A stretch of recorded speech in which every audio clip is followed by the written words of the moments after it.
Dicen que después de 35 años de matrimonio, conoces hasta el ritmo de la respiración de tu pareja mientras duerme. Yo creía que conocía a Elena. Creía que nuestra vida, construida ladrillo a ladrillo con mi sudor y mis horas extra en la oficina de contabilidad, era un refugio inexpugnable. Pero me equivoqué. A los 66 años, descubrí que para la mujer a la que le entregué mi juventud, mi lealtad y mi espalda cansada, yo no era más que un mueble viejo. Un mueble que, según ella, ya no combinaba con la nueva decoración de su vida. Eres aburrido, Alberto. Te has vuelto predecible, gris. Asfixiante, me dijo aquella tarde de martes, mientras tomaba un sorbo de su té, como si estuviera dándome el reporte del clima en lugar de destruir mi existencia. Quiero el divorcio. Y quiero la casa. Mis abogados ya tienen los papeles. Tienes 3 días para sacar tus cosas. Me quedé helado, con la mano aún puesta sobre el pomo de la puerta principal. Recién llegado de recoger su medicina de la farmacia. No hubo gritos de mi parte. A mi edad, el corazón ya no está para taquicardias innecesarias, pero el dolor fue una punzada fría que me recorrió el pecho. Miré alrededor. Las molduras que yo mismo barnicé, el jardín que cuidé cada domingo, las fotos de nuestras hijas, que ya se habían ido a hacer sus vidas en el extranjero. Todo lo que yo consideraba mi hogar, ella lo reclamaba como un botín de guerra. Elena no estaba sola en esto. Mi cuñado Ricardo, un hombre que siempre vivió de préstamos que nunca me devolvió, estaba sentado en mi sillón favorito, sonriendo con una suficiencia que me revolvió el estómago. Él era el asesor detrás de este movimiento. Sabían que, legalmente, la casa estaba a nombre de una sociedad familiar que Elena controlaba por una herencia temprana de sus padres, pero que yo había mantenido y pagado durante 3 décadas. Me habían tendido una emboscada en mi propio salón. No pongas esa cara de mártir, escupió Ricardo, ajustándose su reloj de imitación. Elena merece vivir sus años dorados con alguien que tenga chispa, no con un viejo que cuenta los centavos, y solo habla de impuestos. Ya hemos hablado con las chicas. Les hemos dicho que necesitas espacio para procesar tu jubilación. Esa fue la estocada final. Habían envenenado el oído de mis hijas, pintándome como un hombre mentalmente inestable o simplemente cansado de la vida. Durante esos 3 días de gracia, me moví por la casa como un fantasma, recogí mis libros, mi ropa y mis herramientas. Elena me observaba desde el umbral de las habitaciones, asegurándose de que no me llevara nada, que no fuera mío. Su crueldad no tenía límites, incluso me hizo dejar la cafetera que yo mismo había comprado porque hacía juego con la encimera. Mientras bajaba la maleta por las escaleras, la vi sonreírle a su teléfono. Escuché un nombre que no era el mío. Entendí entonces que su aburrimiento tenía nombre y apellido, y probablemente unos cuantos años menos que yo. La traición era total. Me sentí pequeño, desechado como basura en la acera. Pero entonces, mientras subía al ático para buscar una vieja caja de recuerdos de mi padre, lo único que ella me permitió conservar sin protestar, tropecé con la viga suelta cerca del tragaluz. Me detuve. El polvo bailaba en los rayos de sol que entraban por la pequeña ventana. Elena nunca subía aquí. Odiaba el calor, las arañas y sobre todo, odiaba recordar el pasado antes de que fuéramos alguien en el club social. Mi mano se deslizó por el hueco oscuro detrás de la viga.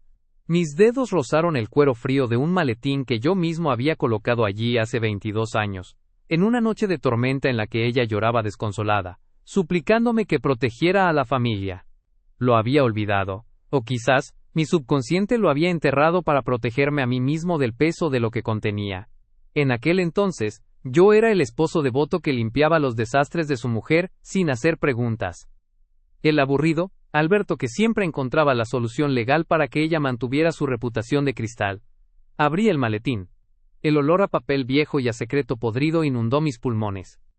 Allí estaban los registros originales, las fotos que nunca debieron tomarse, y el documento notariado que demostraba que la sociedad familiar, que supuestamente le daba derecho sobre la casa, se había fundado sobre un fraude colosal que involucraba a su hermano Ricardo y una herencia falsificada. Sentí un escalofrío, pero esta vez no era de tristeza, era el despertar de un hombre que había sido demasiado bueno durante demasiado tiempo. Miré hacia abajo, hacia el pasillo, donde escuchaba las risas de Elena y Ricardo celebrando mi salida inminente mientras pedían champán por teléfono. ¿Así que soy aburrido, Elena?, susurré para mis adentros, cerrando el maletín con un clic seco. Pues prepárate, porque la verdad suele ser lo más emocionante que te ha pasado en la vida. Bajé las escaleras con el maletín oculto dentro de mi bolsa de herramientas vieja. Ella ni siquiera me miró cuando crucé la puerta principal por última vez. No olvides cerrar el portón al salir, Alberto, dijo ella, sin despegar la vista de su revista. Y deja las llaves en el buzón. Cerré el portón, sí, pero no dejé las llaves del todo. Porque en mis manos tenía la llave de un sótano de secretos, que, una vez abierto, no dejaría piedra sobre piedra en su perfecto y divertido mundo nuevo. La partida no había terminado, apenas estaba colocando mis piezas en el tablero. Me instalé en un motel de carretera, uno de esos lugares con olor a desinfectante barato, y paredes de papel que te recuerdan, en cada crujido, que lo has perdido todo. Pero mientras abría el maletín de cuero sobre la mesa desvencijada, no me sentía como un hombre derrotado. Me sentía como un arqueólogo ante el hallazgo de su vida. Durante 35 años, fui el guardián de la paz. Cuando el padre de Elena murió, hubo un caos absoluto. Ella y Ricardo siempre fueron los hijos dorados, pero también los más irresponsables. Lo que el mundo no sabía, y lo que mis hijas jamás sospecharon, es que la fortuna que sostenía nuestra casa, y el estatus social de Elena, no provenía de una gestión impecable, sino de un acto de desesperación criminal. Saqué los documentos, el papel estaba amarillento, pero las firmas seguían siendo claras. En 2004, Elena y Ricardo habían alterado el testamento original de su padre, para desheredar a una tía lejana que vivía en el extranjero, una mujer que nunca tuvo los recursos para pelear. Yo, en mi infinita y ciega lealtad, los ayudé a maquillar las transferencias bancarias para que parecieran legales. Lo hice por amor. Lo hice para que mis hijas no crecieran con una madre en prisión. ¡Qué estúpido fui!, susurré, frotándome las sienes. Pensé que el amor era proteger sus pecados. Pero el maletín guardaba algo más que papeles viejos. Había una grabadora de cinta magnética, de esas pequeñas que se usaban antes. La encendí. La voz de Ricardo, joven pero ya cargada de esa arrogancia tóxica, inundó la habitación del motel. Alberto, si no firmas como testigo de este traspaso nos hundimos todos. Elena dice que tú eres el único capaz de hacer que los números cuadren. Hazlo por ella, por las niñas. Y luego, la voz de Elena, suave manipuladora, la misma voz que me llamó aburrido hace 2 días. Él lo hará, Ricardo. Alberto es predecible. Es leal hasta la médula. Haría cualquier cosa por mantenerme feliz. Esa frase me golpeó como un mazo. Leal hasta la médula. Para ellos, mi integridad no era una virtud, era una debilidad que podían explotar. Pasé la primera noche en vela, organizando la evidencia. Mi plan no podía ser un simple arrebato de ira, tenía que ser una ejecución quirúrgica. Si simplemente iba a la policía, yo también podría enfrentar cargos por encubrimiento, aunque el delito fiscal ya hubiera prescrito. No, necesitaba algo más refinado. Necesitaba que ellos mismos se pusieran la soga al cuello. Al día siguiente busqué a un viejo contacto, Marcos, un abogado especializado en fraudes patrimoniales que se había jubilado 1 año antes que yo. Nos vimos en una cafetería discreta.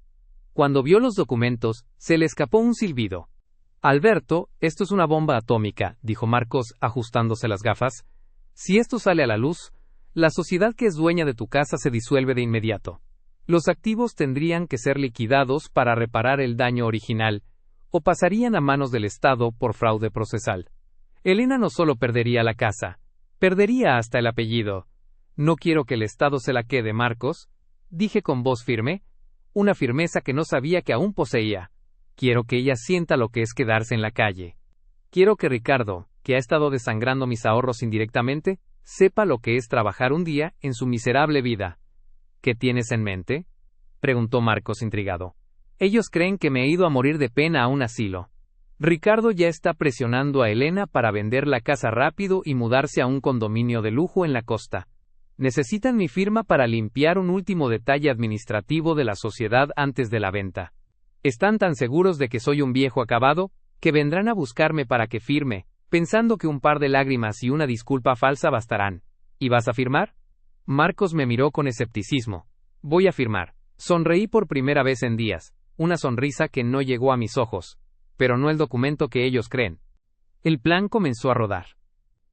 A través de un informante, la antigua secretaria de la oficina de contabilidad que siempre me tuvo aprecio, me enteré de que Ricardo ya había contactado a una inmobiliaria. Tenían prisa. El nuevo amigo de Elena, un tipo 10 años menor que ella con un historial de deudas de juego, estaba presionando para obtener liquidez. Estaban desesperados, y la desesperación es la madre de todos los errores. Empecé a enviar mensajes de texto a Elena. Mensajes cortos, de hombre roto: no puedo creer que me hicieras esto, estoy en un hotel barato, apenas puedo comer. Quería alimentarlos con la imagen del Alberto derrotado. Quería que su exceso de confianza creciera hasta cegarlos. El jueves por la tarde, recibí la llamada que esperaba. Era Elena. Su tono no era de arrepentimiento, sino de esa falsa compasión que tanto me irritaba ahora. Alberto querido, he estado pensando. Quizás fui un poco dura. Ricardo y yo queremos verte para arreglar tus cosas. Hay unos papeles de la sociedad que necesitamos cerrar para poder darte una pensión compensatoria. No queremos que sufras, de verdad. Sentí una náusea profunda. La pensión compensatoria era el cebo. Querían que firmara la renuncia total a mis derechos sobre la propiedad, a cambio de una miseria mensual, dejándoles el camino libre para vender la casa por millones, y desaparecer con el botín. Está bien, Elena, dije, fingiendo un sollozo ahogado. Nos vemos en la casa el sábado. Iré a por lo último que me queda en el ático. ¿En el ático? Noté un segundo de duda en su voz, pero su codicia fue más fuerte. Sí, claro. Lo que quieras. Nos vemos a las 10. Colgué el teléfono. Miré el maletín. En el ático no solo había secretos. Había una trampa legal, que Marcos y yo habíamos preparado esa misma mañana. Un documento que, bajo la apariencia de una simple gestión administrativa, era en realidad un reconocimiento de deuda y una transferencia de poderes, que ellos firmarían creyendo que estaban sellando mi destino.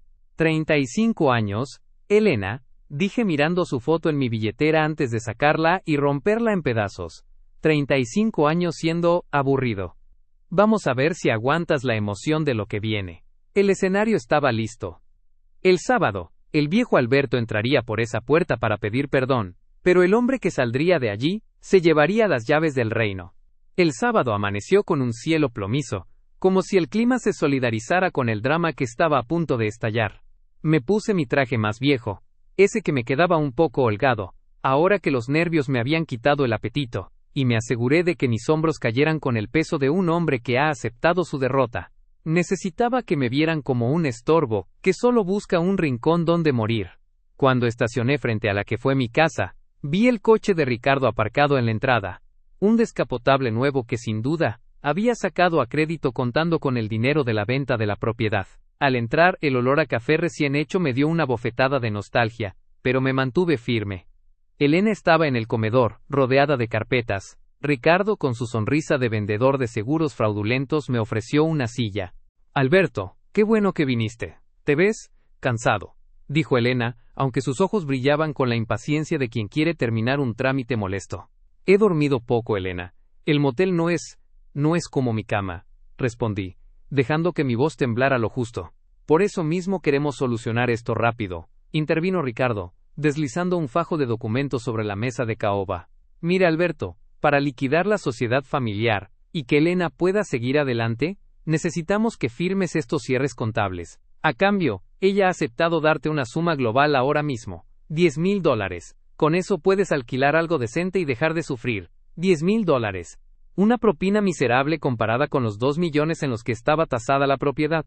Pero yo asentí, fingiendo limpiar una lágrima de mis ojos detrás de mis gafas. ¿Solo tengo que firmar aquí?, pregunté, señalando la línea de puntos. Y aquí, y en este anexo de responsabilidad compartida, añadió Ricardo con una rapidez casi depredadora. Lo que ellos no sabían es que esa mañana, en la oficina de Marcos, habíamos preparado un cambiazo magistral. Los documentos que Ricardo había puesto sobre la mesa eran, efectivamente, los que sus abogados redactaron. Pero yo traía conmigo una carpeta idéntica. Mi plan consistía en aplicar un truco de contable viejo, la distracción por volumen. Antes de firmar, dije con voz quebradiza, necesito subir al ático una última vez. Hay una caja con las cartas que mi madre me escribió antes de morir, no puedo irme sin ellas. Elena, por favor. Es lo único que pido. Elena suspiró, mirando su reloj de pulsera. Está bien, Alberto. 5 minutos. Ricardo, revisa que los sellos estén en orden mientras él baja. Subí las escaleras con paso pesado. Al llegar al ático, no busqué ninguna carta. Saqué de mi bolsa de herramientas la carpeta que Marcos me había entregado. Contenía un documento redactado con un lenguaje legal tan denso y similar al de ellos que, a simple vista, parecía el mismo. Sin embargo, en la cláusula cuarta, el documento establecía que, debido a las irregularidades detectadas en la fundación de la sociedad en 2004, las cuales yo detallaba en un anexo oculto, los firmantes Elena y Ricardo aceptaban ceder la administración total y el usufructo vitalicio de la propiedad a mi nombre como compensación por daños y perjuicios, reconociendo además que los fondos originales eran fruto de una gestión indebida. Bajé las escaleras con la carpeta nueva mezclada entre mis recuerdos. Al llegar al comedor, fingí un tropiezo. Los papeles de Ricardo volaron por el suelo. ¡Ay, Alberto, por Dios! ¡Eres un torpe!, gritó Elena, levantándose de un salto para ayudar a recogerlos. Ese era el momento. En la confusión de recoger las hojas del suelo, deslicé mis documentos entre los suyos. Ricardo, ansioso por terminar, ni siquiera se molestó en volver a leer párrafo por párrafo. Solo quería ver mi firma. Vamos, firma de una vez y acabemos con este funeral, dijo Ricardo, extendiéndome su bolígrafo de oro. Firme. Firmé con un pulso de acero que nada tenía que ver con el temblor de mis manos de hacía un minuto. Luego, deslicé el papel hacia ellos. Ahora ustedes tienen que ratificar que aceptan los términos de la entrega, dije, señalando el espacio para sus firmas. Claro, lo que sea por cerrar este capítulo, dijo Elena, estampando su firma elegante y despreocupada. Ricardo hizo lo mismo con un garabato arrogante. No sabían que acababan de firmar su propia sentencia de ruina. No sabían que al hacerlo, estaban validando legalmente un documento que mencionaba el fraude de 2004 como base de este nuevo acuerdo. Al firmar, estaban confesando implícitamente que el origen de su fortuna era ilegal, dándome el poder absoluto para denunciarlos o desahuciarlos si así lo deseaba. ¿Ya está?, preguntó Elena, cerrando la carpeta con fuerza. ¿Podemos dar esto por terminado?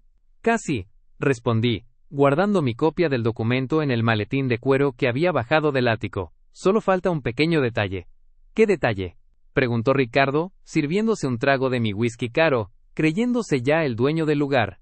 El detalle de que acaban de firmar una confesión, dije, y esta vez, mi voz no tembló. Me puse derecho, recuperando cada centímetro de mi estatura. Y el detalle de que este viejo aburrido acaba de recuperar su casa. El silencio que siguió fue sepulcral. Ricardo soltó una carcajada nerviosa, pensando que era una broma de mal gusto, pero la expresión de mi rostro le heló la sangre.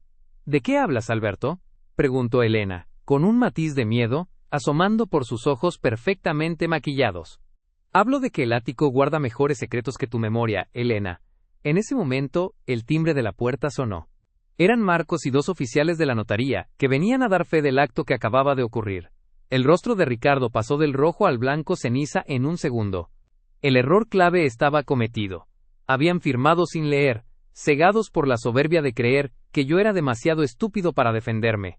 El sonido del timbre fue como el toque de queda para su arrogancia. Marcos entró en el comedor, con la maleta de cuero negro, y una expresión de severidad profesional que hizo que Ricardo soltara el vaso de whisky. Los 2 oficiales de la notaría se colocaron a los lados, como testigos silenciosos de un juicio relámpago. ¿Qué significa esta intrusión, Alberto?, chilló Elena, su voz subiendo 2 octavas. Ya firmaste. Lárgate de mi casa ahora mismo.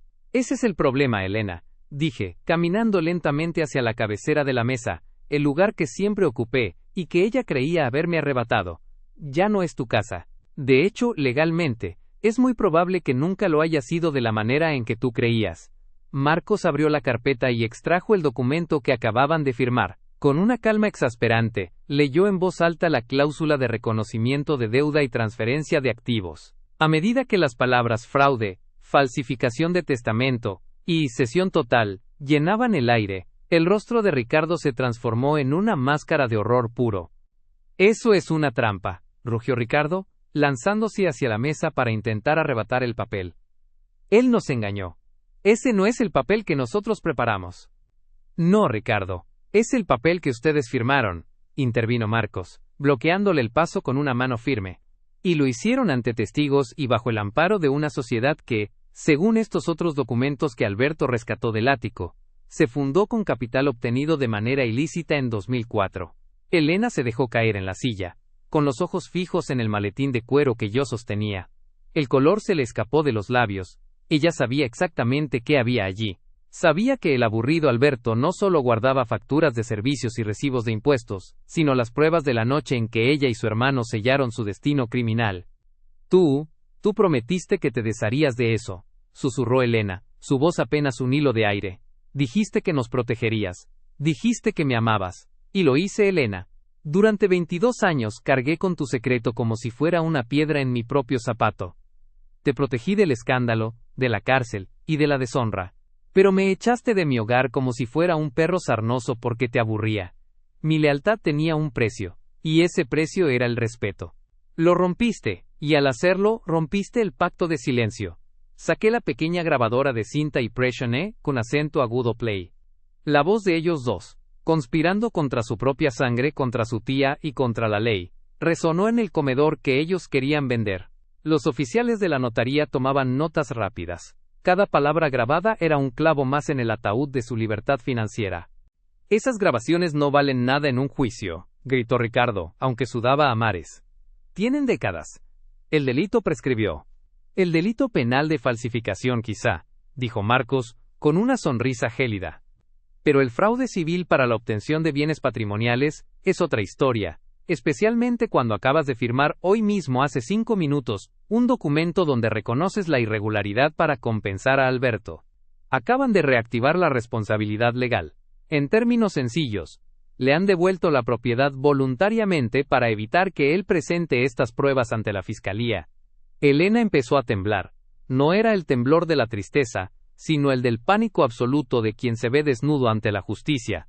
Miró a su alrededor, a las paredes que tanto presumía, y se dio cuenta de que ya no le pertenecían. Su nuevo estilo de vida, su amante joven, sus viajes y su estatus social, se estaban desintegrando como un castillo de naipes.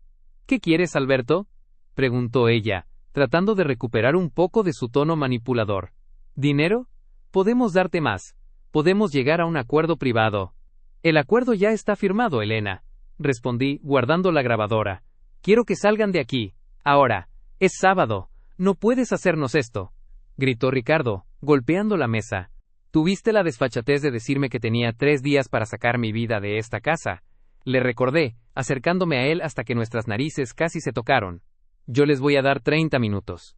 Si en media hora no están fuera, Marcos entregará este maletín a la policía y a los abogados de la tía que estafaron.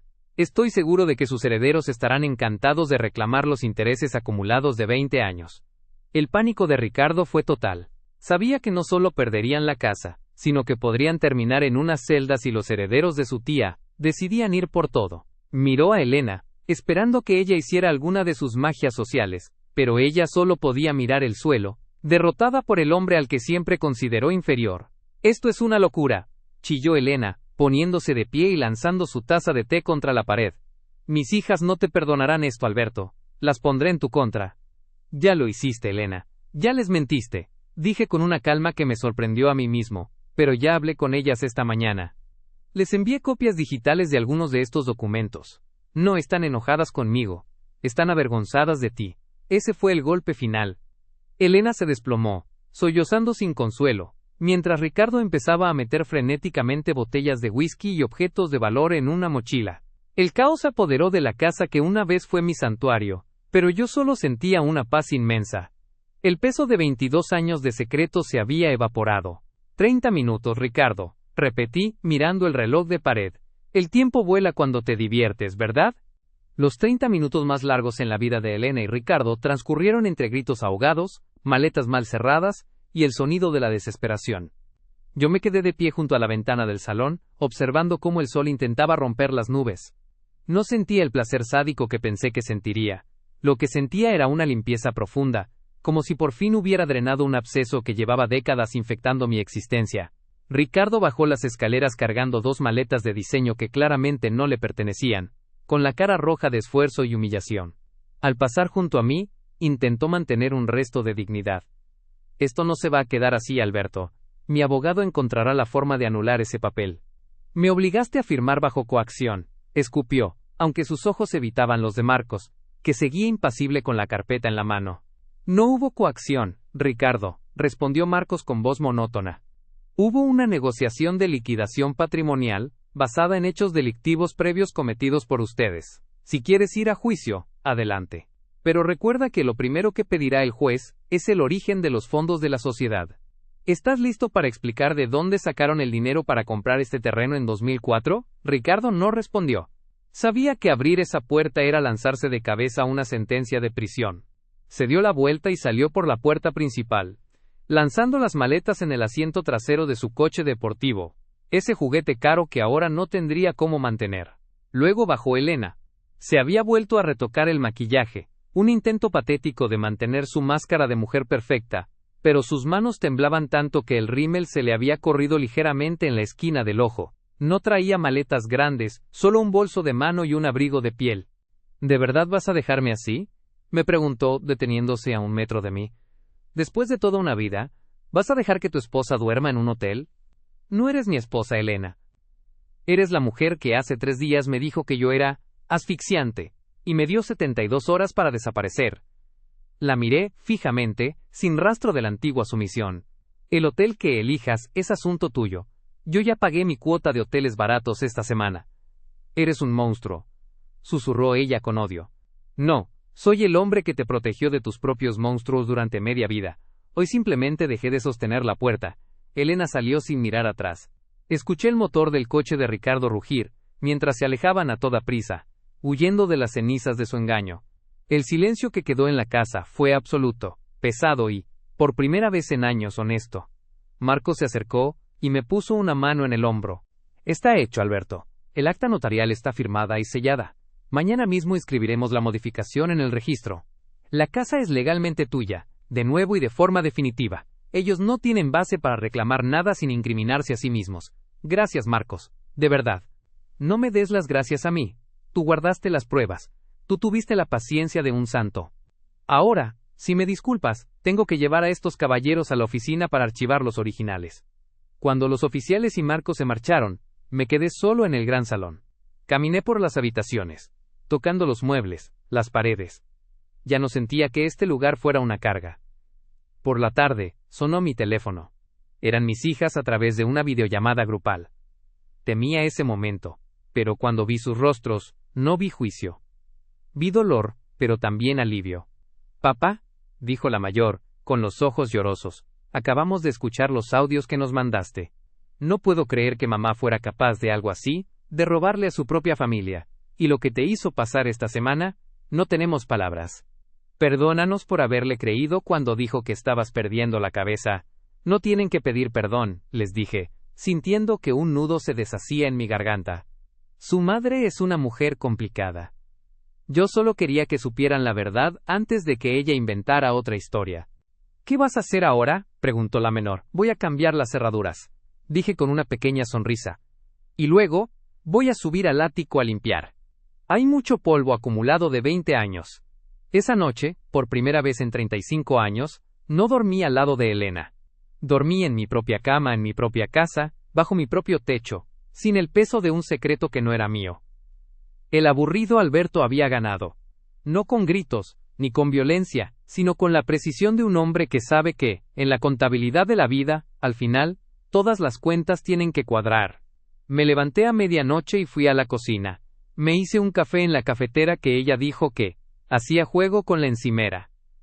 Me senté en el porche a ver las estrellas.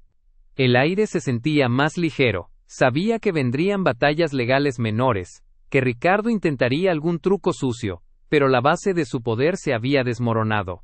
Ellos habían apostado a que mi amor era sinónimo de ceguera. Apostaron a que un hombre bueno es un hombre débil. Pero se olvidaron de que los contadores somos expertos en esperar hasta el final del ejercicio, para presentar el balance definitivo.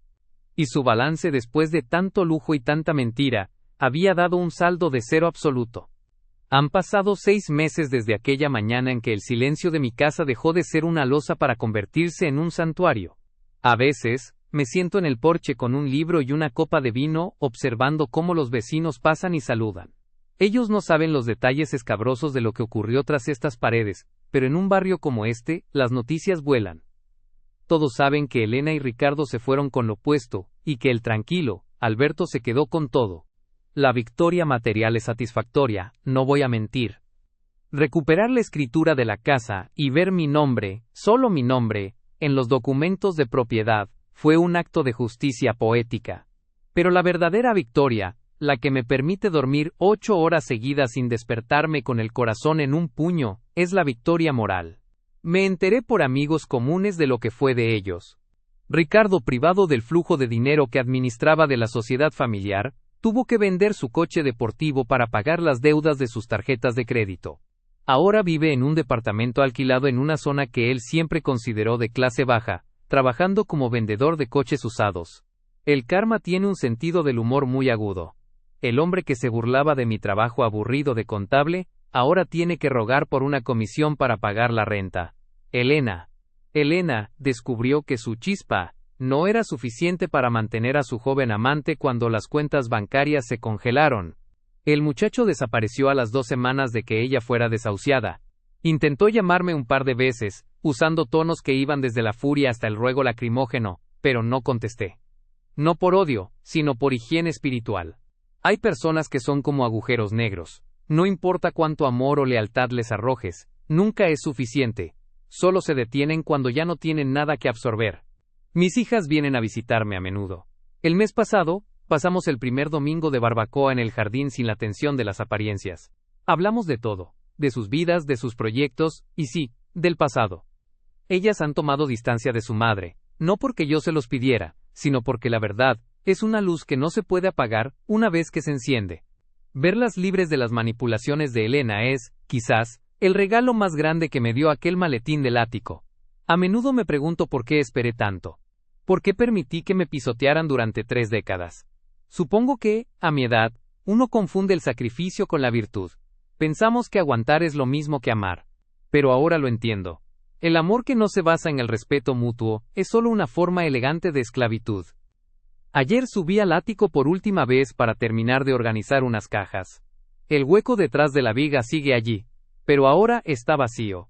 No hay secretos, no hay grabaciones, no hay miedos. Bajé las escaleras, y al pasar frente al espejo del pasillo, me detuve a mirarme.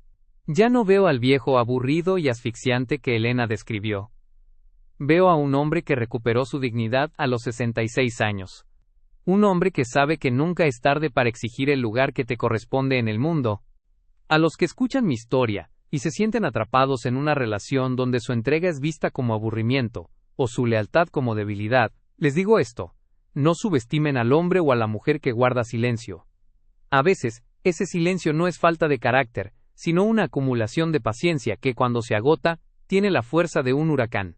La justicia kármica no siempre llega del cielo, a veces, llega en forma de un maletín de cuero, olvidado en un rincón polvoriento, esperando el momento exacto en que la soberbia de los malvados los haga tropezar. Hoy, mi casa está en paz. No hay gritos, no hay exigencias estéticas, no hay críticas constantes, solo estoy yo, mis recuerdos, y un futuro que, aunque sea más corto que mi pasado, es finalmente mío. He cambiado todas las cerraduras, es cierto, pero la cerradura más importante que abrí, fue la de mi propia voz. Elena pensó que me echaba a la calle para empezar su verdadera vida. Lo que no sabía es que, al cerrarme la puerta, me estaba dando la llave de la libertad. Y esa, amigos míos, es la mejor venganza que existe. Vivir bien, vivir tranquilo, y sobre todo vivir sin secretos que esconder.